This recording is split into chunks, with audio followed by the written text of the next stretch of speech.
The Little Orphan and the Tree. Skipping through puddles of melting snow, Delbert Valentine Groberg splashed down the narrow pathway to the apple tree in his pajamas.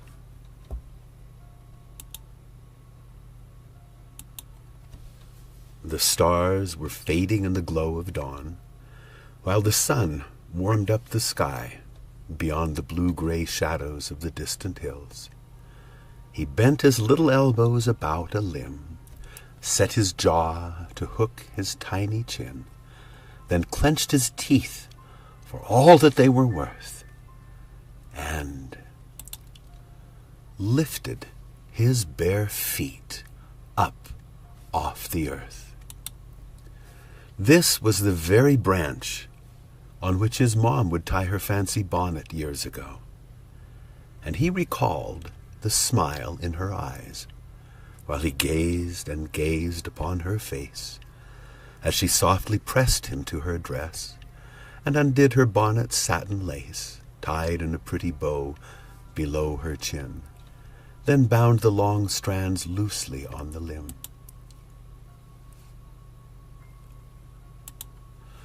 Though many, many years would come and pass, he holds on to a memory somehow that as she placed him on the bed of meadow grass, Mommy tucked him in a little quilt and kissed him with a blessing on his head, and he could feel her breath upon his brow.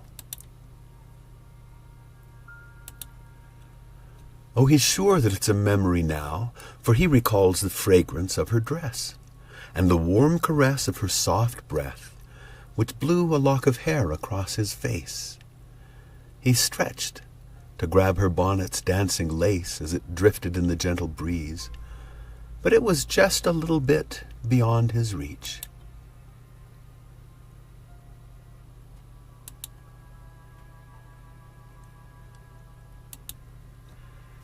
He watched his mother set each foot and stretch and pull her way up limb by limb by limb, extending arms and fingers to ascend through veils of emerald leaves and ruby fruit and disappear into the canopy.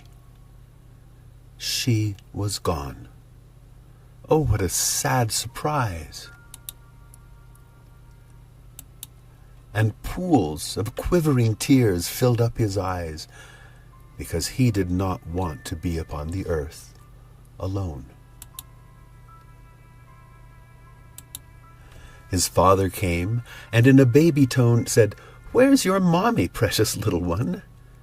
With her dark hair all tangled and undone, and with a bite of apple in her mouth, Mom mumbled playfully from high above, "Mommy's here, up in the apple tree." Dad searched and searched the tree and found his love upon the highest perch within the crown. Her white gown billowed in the beams of light as though she were an angel looking down to bless her precious children on the earth. She held an apple core in her right hand, and her left arm was wrapped around the girth of the very top branch of the tree. Oh, my! Oh, my! Mommy, Mommy, Mommy! What are you doing way up there so high? Dad burst out with his hands toward the sky, and in his voice there was a little laugh and a little cry. "I'm halfway up to heaven," she chuckled. "The more the branches reach into the sky, the sweeter is the fruit that they will bear. There's enough for all of us to try to feed and fill ourselves with more to spare. The fruit weighs down the boughs almost to earth. The branches beg us, come and freely gather all we want to feast upon and share." The child's attention shifted here and there, from Daddy up to Mommy in the tree. They were both in love and in their prime, and they gazed into each other's eyes through veils of emerald leaves and ruby fruit and space and time. And Delbert's tears dried up without a trace, and the unhappy frown upon his face became a smile, because he knew that he was not alone, not even for a very little while.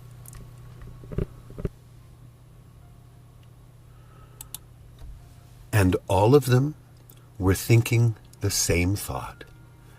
This is precisely where I want to be, and this is who I always want to be with. This feels like heaven.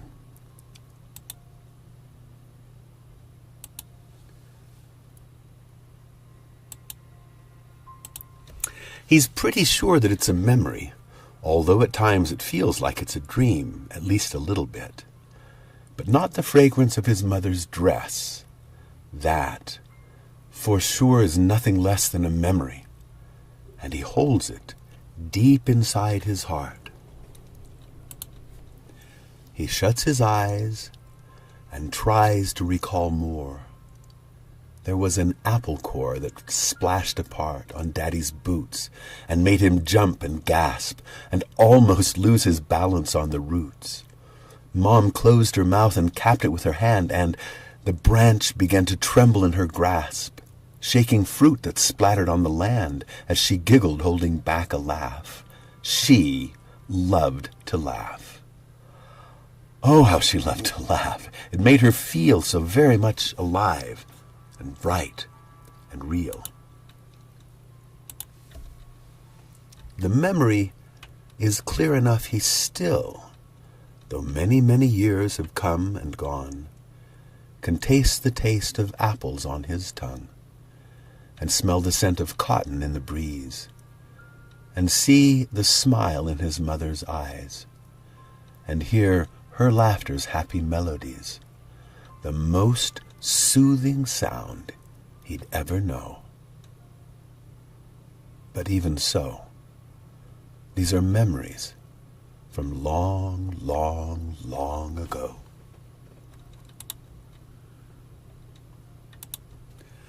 There are no leaves or blossoms on the tree this morning as young Delbert climbs alone, and it will take an awful lot of time, all of the months of spring and summer too, and also part of autumn for the fruit to swell up sweet and ready to gather and eat. He reaches up and stretches out his hand. His little fingers know just what to do. Each foot can feel its special place to stand. He pulls himself up, limb by limb by limb, without thinking about it at all. When he gets up to the very top, he's not even tired or afraid that he might fall. But at the very top, he's all alone and wishes in the marrow of his heart and soul and flesh and bone that his mother and his dad were there, and he could be with them again to climb. They have been gone for far too long a time.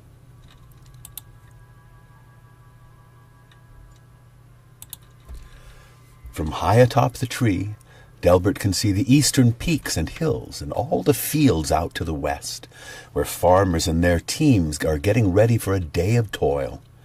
He hears the creaks and clangs from far away as they sow the seeds and slice the soil.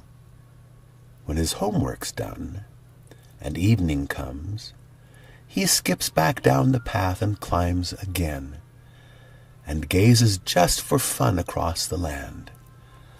And then, in time, some tiny leaves start to appear, and blossoms begin bursting on the twigs. But this, of course, is not a big surprise. The tree is following a perfect plan by which all living, growing things arise, and has been so since living things began. The whole tree comes to life before his eyes, and he feels like he might never stop smiling.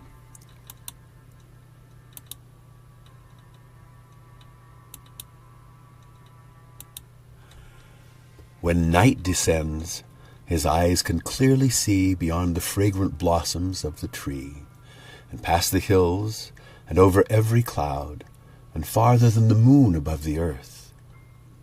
Some tiny little starlights soon appear, and heaven comes to life before his eyes, with galaxies of light that fill the skies and rise through space out to infinity.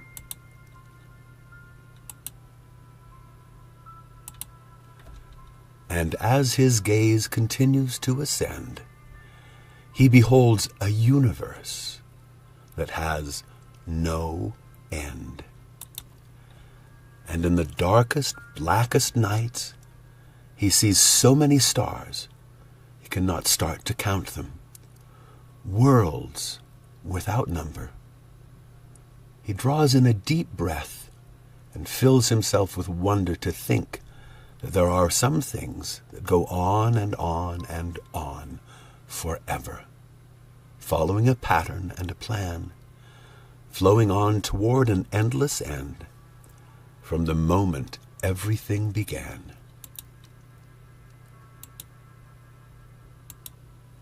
And softly, as a silent prayer, he whispers to himself, "Oh my, oh my." And he feels like he might even cry a little bit. And time, it seems, is no more real than dreams.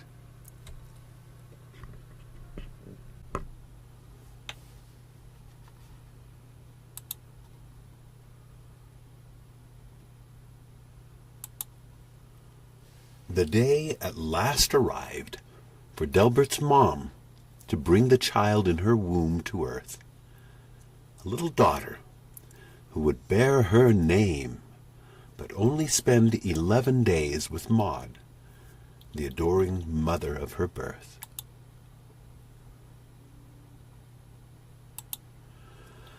By her nature, Maud Elizabeth was joyful, and she loved to laugh and play. But following this birth, she was so weak that she slept all night and most of day. Her mother sat down on her daughter's bed, unlaced her shoes and slid them neath the rails.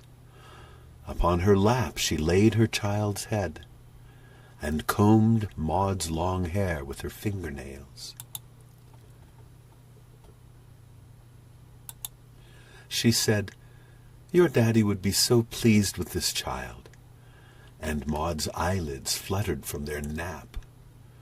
Maud's dad left more than 20 years before to work up in Montana with some men, but he never came back home again. A letter said that he'd gotten ill and passed away somewhere in Butte City. Without Dad, days were lonely, dark, and still, and little Maud was only 5 years old. At times, it seemed her dad was just a dream. She often climbed a hill down by the stream and looked north where his wagon rolled away.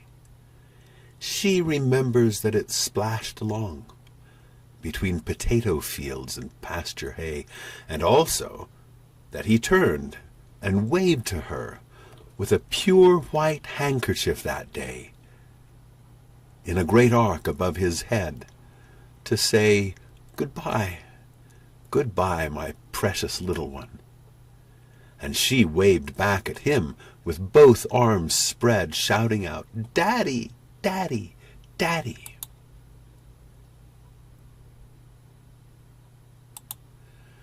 We share a song with loved ones who've passed on. With them we sing, "Hosanna, Hosanna." And every time the song comes to the chorus, Maud's thoughts return to memories of her dad, and she can feel his love, just like he's there, and sense his comfort when her soul is sad. No one knows where people made his grave, but Maud knows he's with the armies of heaven, and sings the hymn with her from where he dwells.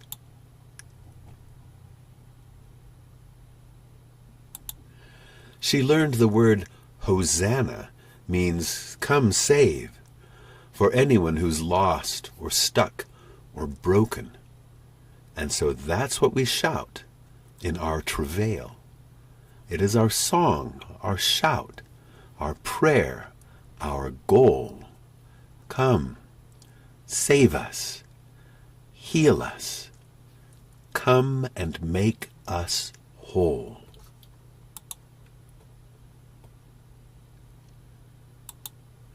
And that must be what everybody wants, in the deepest hollows of their soul, here on earth or in the heavens above. We all want to be healed and to be whole, and to be together with the ones we love. And Maud thought, oh, that would be just like heaven.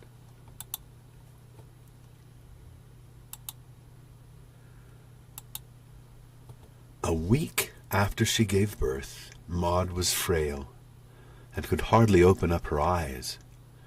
Her systems faltered and she needed rest and could not stay much longer on the earth. She gathered all her children to her chest. The room became a very sacred place. And Delbert gazed and gazed at his mom's face as she embraced him in the candlelight. She kissed him with a blessing on his head, and he could feel her breath upon his brow. He said, "Mommy, I want to be with you," but knew somehow that now her time on earth was almost through. She whispered one last message in his ear to comfort him and calm his darkest fear, and grant him every blessing she could think of, and fill the darkness of this empty night with her light of faith and hope and love.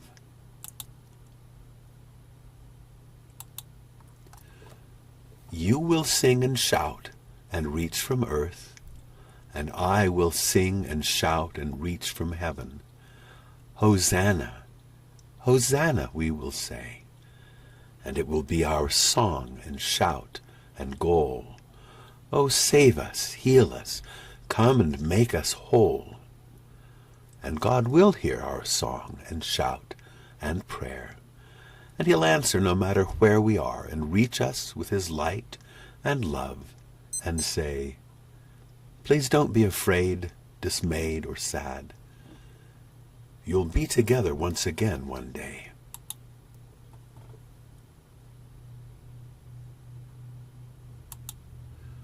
On Tuesday morning, May 12th, 1908, Maud's spirit left her body on the earth and joined her dad in the armies of heaven.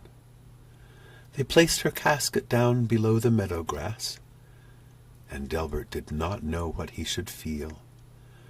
But his deepest desire of all was this, that neither he nor anyone would be left alone all by themselves on earth, without a mom and dad and family.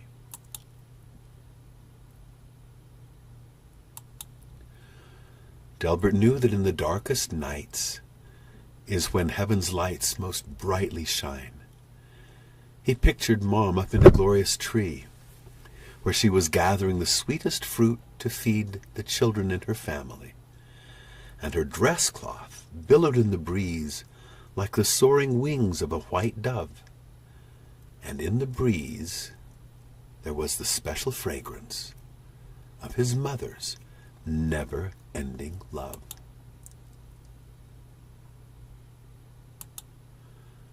He was 2 years old the spring she died. Later on that year at harvest time, he wanted to climb up and pick the fruit, and tried, but still was just a little bit too small. He grabbed a limb and swung there back and forth. The locks of his hair drifted in the breeze, tickling his cheeks and eyes and nose. He closed his eyes and halfway fell asleep. His father picked him up in a great hug and gave him a small task that he could do. You gather up the fruit that falls to earth, and I will climb the tree and get the rest. Will you climb to heaven? He asked his dad. As close as I can get, his father said, and he hugged him softly to his chest and kissed him with a blessing on his head. He watched his father set each foot and reach and pull his way up limb by limb by limb. He stretched and grasped the branches as he climbed, through veils of emerald leaves and ruby fruit. For a moment, he could almost see, through leaves and sunlit patches in the tree, a woman standing at his father's side, upon the tallest branch most high above, and in the gentle autumn breeze he heard the happy melodies of his mom's laugh, and caught the scent of apples and her love.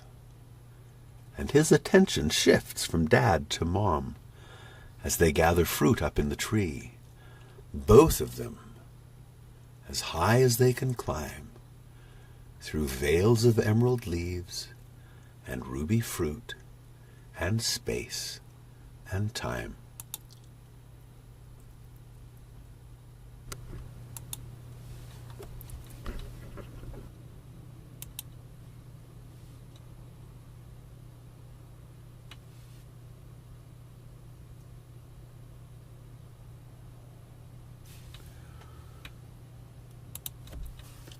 Delbert's father was extremely ill.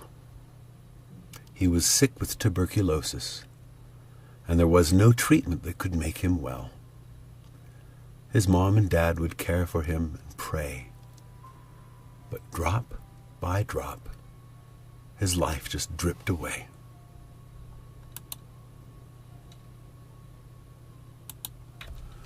His once strong body started to break down.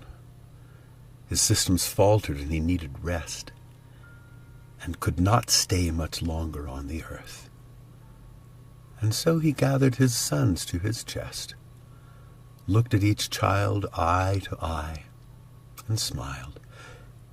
He filled his painful lungs again with air, and whispered to his children one last prayer. Be good boys.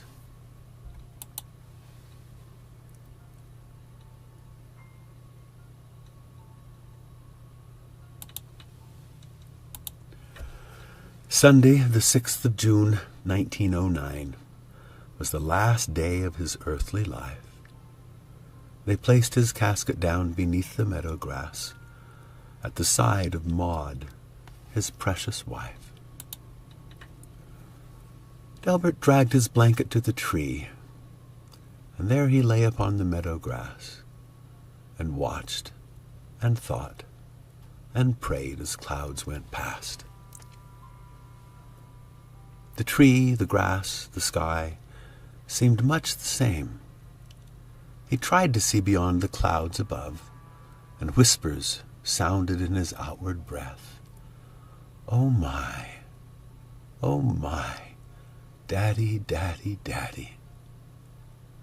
And in his heart, he felt his parents' love.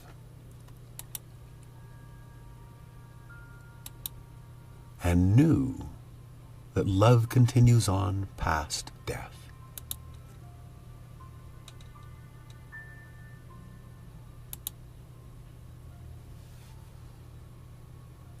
Delbert and his brother Leroy lived with their Uncle Charlie and his wife Mattie during the school months in far west Utah. The boys spent summers with their grandma Brunt and their sister Maud in Idaho Falls. It is June 11th, 1930. Delbert is now 24 years old. Jenny Holbrook is his bride in white, and he's the groom. Picture both of them in glowing light as he leads her up the little stairs at the far end of the celestial room. Although it's small, it is a sacred space. A chandelier and stained glass light the place. 2 mirrors hang face to face on the wall.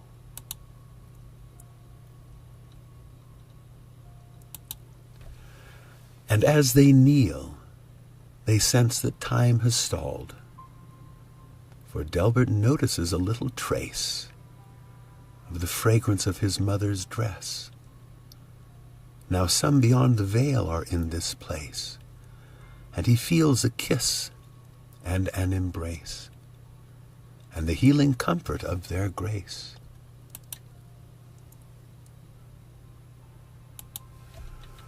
Delbert and Jenny listen hand in hand, and all who've gathered round can hear and see.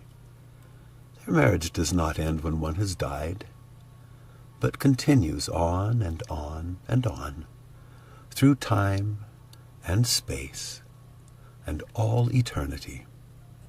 The sealer, with a twinkle in his eye, tells them to be fruitful and multiply.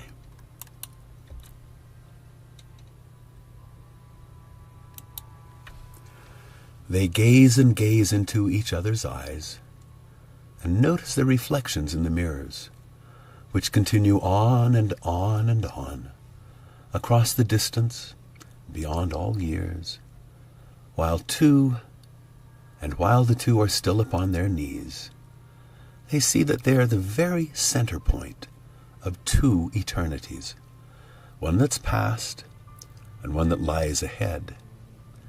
And this is where their understandings led, that they are part of one unending plan. And so it is, eternal things are taught.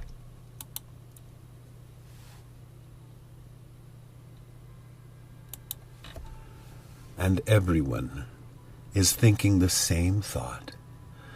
This is precisely where I want to be, and this is who I always want to be with. This feels like heaven.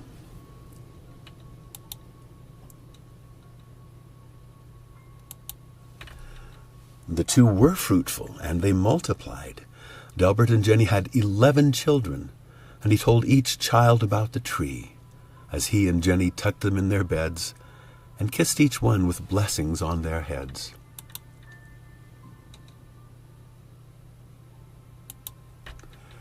I could see the branches of the tree reach up to the sky and dance and sway, and in that place I felt so close to heaven that Mom and Dad did not seem far away.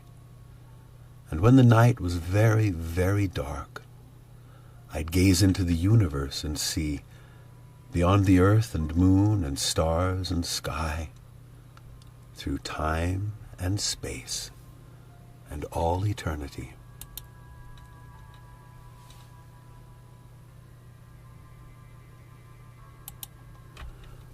Jenny and Delbert ripened in their love and wisdom as the years and decades passed. They sweetened in their joy and in their faith, and wondered how much longer they would last. As time went on, their hair turned gray and white. Their children all grew up and moved away.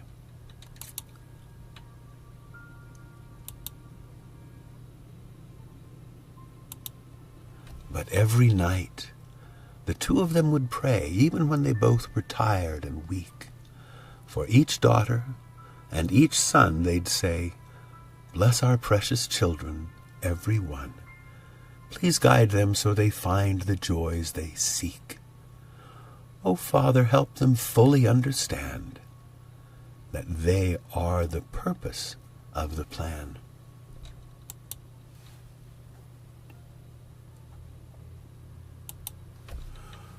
One day Jenny became extremely frail.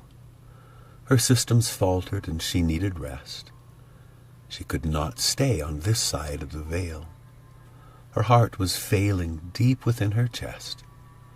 While she and Delbert both were sound asleep, he in his pajamas, she in her gown, before the dawning of another day, Jenny Holbrook Groberg passed away.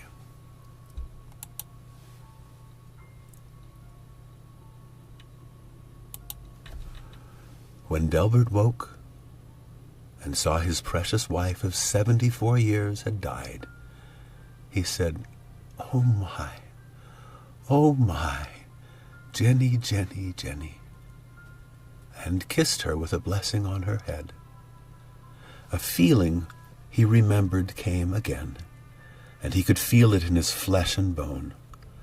Though more than 90 years had come and gone, it was a feeling he had not outgrown. When Mom climbed limb by limb by limb away into the apple tree, and he was left on a bed of meadow grass alone.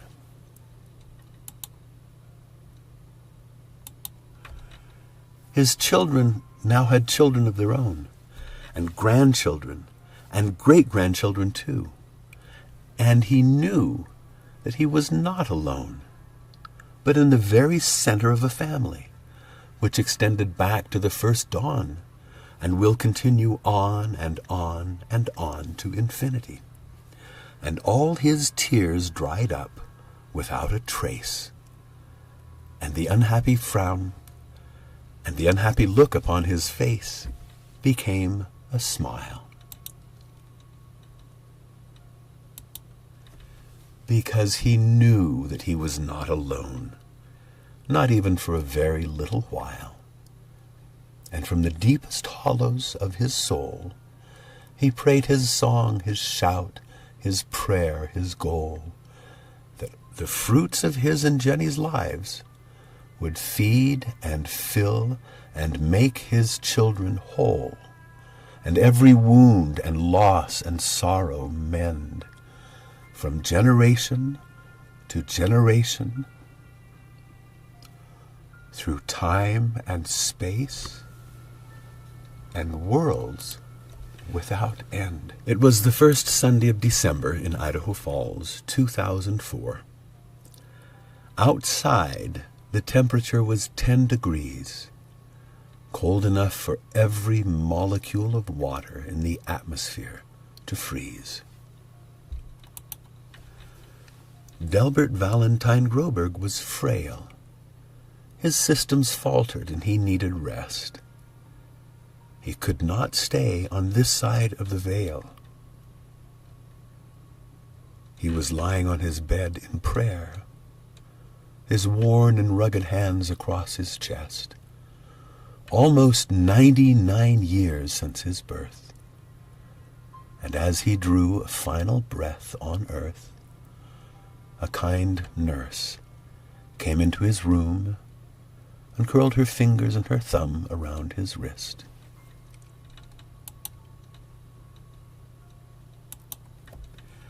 He felt the gentle squeeze and thoughtful care.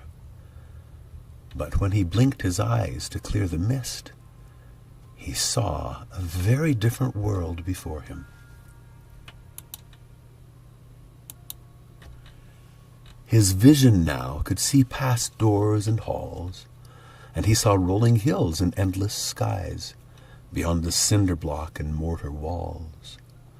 Though still, he felt the nurse's hand and thumb, and caught his breath when he gazed in her eyes. For it was not a nurse at all who'd come, but Jenny held his hand there by his side. She kissed him with a blessing on his head, drew back the cloths and helped him out of bed. The two of them embraced, and he could see as they gathered up the sheets to fold that neither Jenny, his dear wife, or he was any longer broken, frail, or old.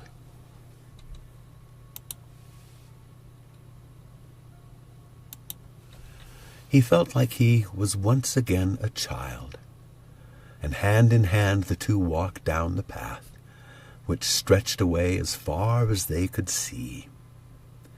Beside clear streams and grass and wildflowers, they splashed along a flowing crystal bath.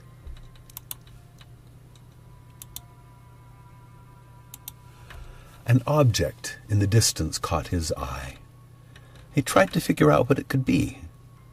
Through clouds of misty vapor and beyond the bushes and the flowers and the springs, he saw it was a most glorious tree, whose roots descended deep as deep can be, whose branches reached up to infinity.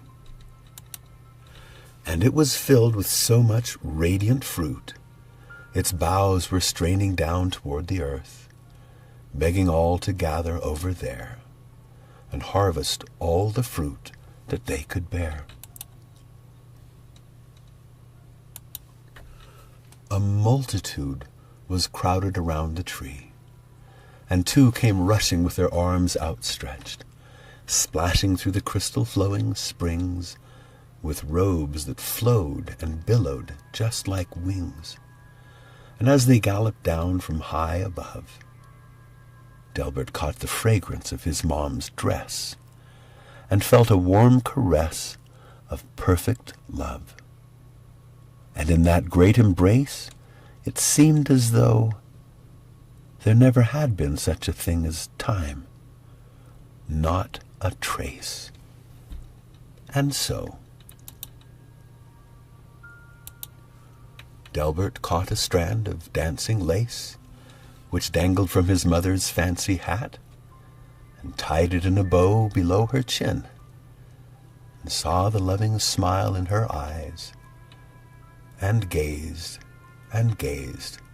at her face once again.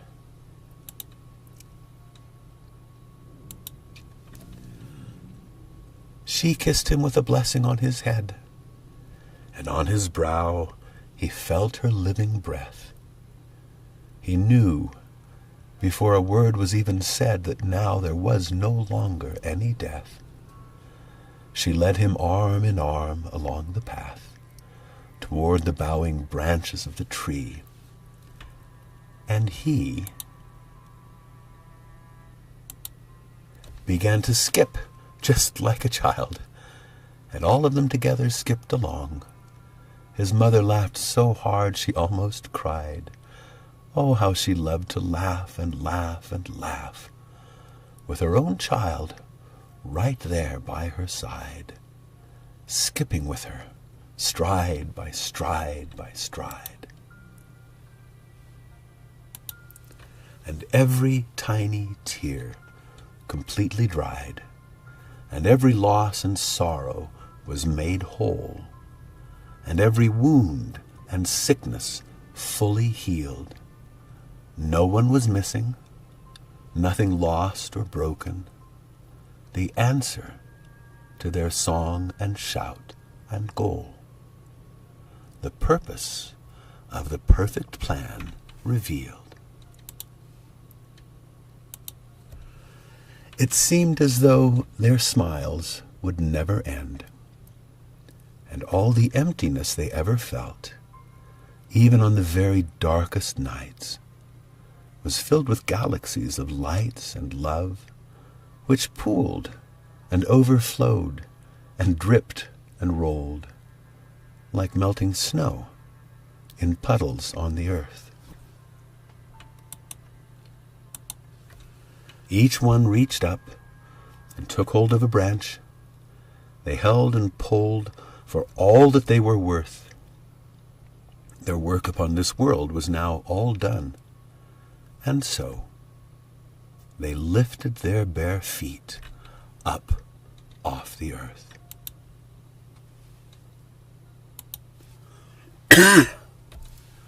Together they climbed limb by limb by limb. Their hands and fingers knew where to extend. They stretched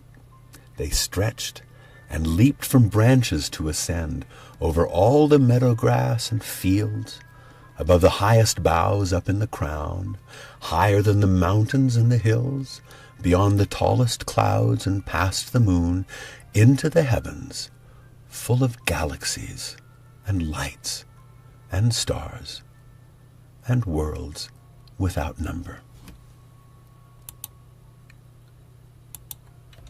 And there they paused to breathe and to relax. They gazed and gazed into each other's eyes, and they smiled, because each one was thinking the exact same thought. This is precisely where I want to be, and this is who I always want to be with. This feels like heaven.